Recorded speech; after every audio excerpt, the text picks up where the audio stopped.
What up? Okay. Yeah, I'm Elliot. You don't know me, fuck off or something, I don't know.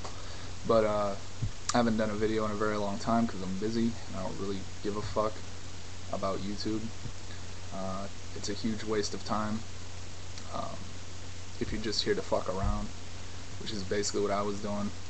But now I'm just going to talk about what's been going on, my thoughts and feelings, which happen to be similar to a lot of other juggalos who feel the same way about certain shit. But this first part, or couple parts, is going to be basically my review and analyze this J-10 shit, because if it's true, it just confirms everything that I thought was going on. If it's false, then it's false. But right now, everything I'm seeing it can't be proven false at all, and it could happen. The four things that I have that make me think that this is J-10's not at least lying straight out of his ass.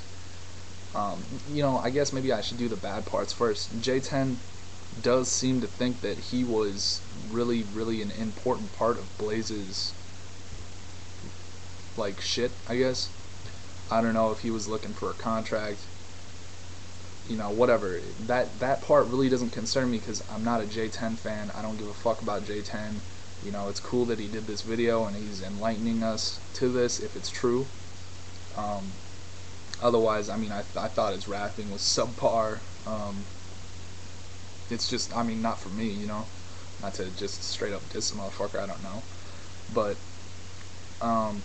yeah, let's just start off with that, saying, hey, he could be exaggerating some parts, but a lot of this makes sense, and it lines up with the time. What he's saying, it lines up. So, first off, this wasn't released by Fago Lovers, okay? They didn't release it. They took the time to actually find this guy, set up an interview, do the interview, probably edit it, probably send it to Psychopathic. Why else wouldn't they release it? Unless they knew Psychopathic was going to be pissed. I don't know why they wouldn't release it. That's my theory, is, they thought, well, fuck, this has a lot of backside story on Psychopathic, maybe we should send it to him, or tell him about it, and ask him. And they probably got smacked in the face. That just seems logical. That's all I'm saying. His entire video is logical. So Fago Lovers didn't release it. They didn't address it. It's been said in their comment section for their news pages at the bottom. And number two, so that makes me think something must be true, or they would have released it. Grundy Enterprises. He said something about not working for Psychopathic, working for Grundy Enterprises. People seem to think that this doesn't make any sense. It does make sense, people. ABK is on Native World. Okay, there's like a fucking banner on the top of Fago Lovers. Is he even on Psychopathic? Where the fuck is Boondocks, for that matter? But that's another story. That's probably another vid I'm gonna make. But so Grundy Enterprises, you can make your own company. It's like $12 fucking, at least in South Dakota.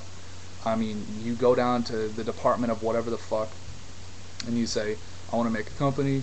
This is what we're doing. Fill out some paperwork. You have to buy like a $12 stamp or some shit, and you have a company. You don't need to go online. Companies don't need websites. That's what pisses me off. Like, people just couldn't find it, so it automatically doesn't exist if it's not online. The fuck? Go to a library. I don't know.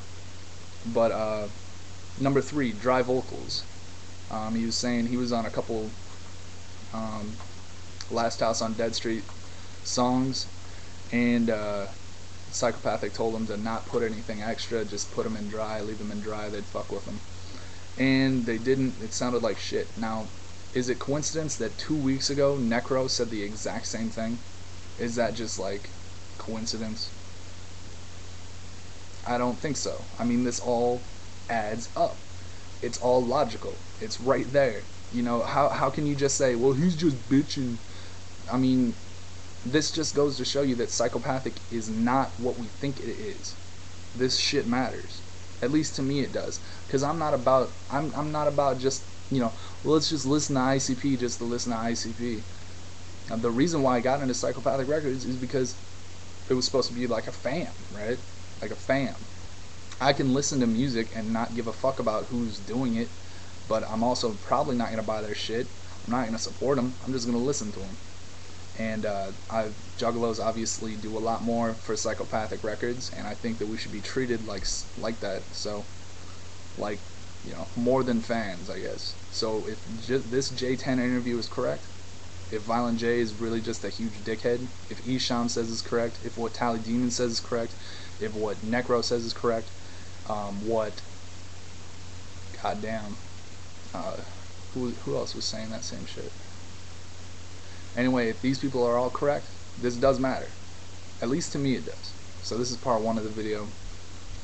It's about 20 minutes deep to what I listened to and what parts I gathered. So stay tuned. Part 1.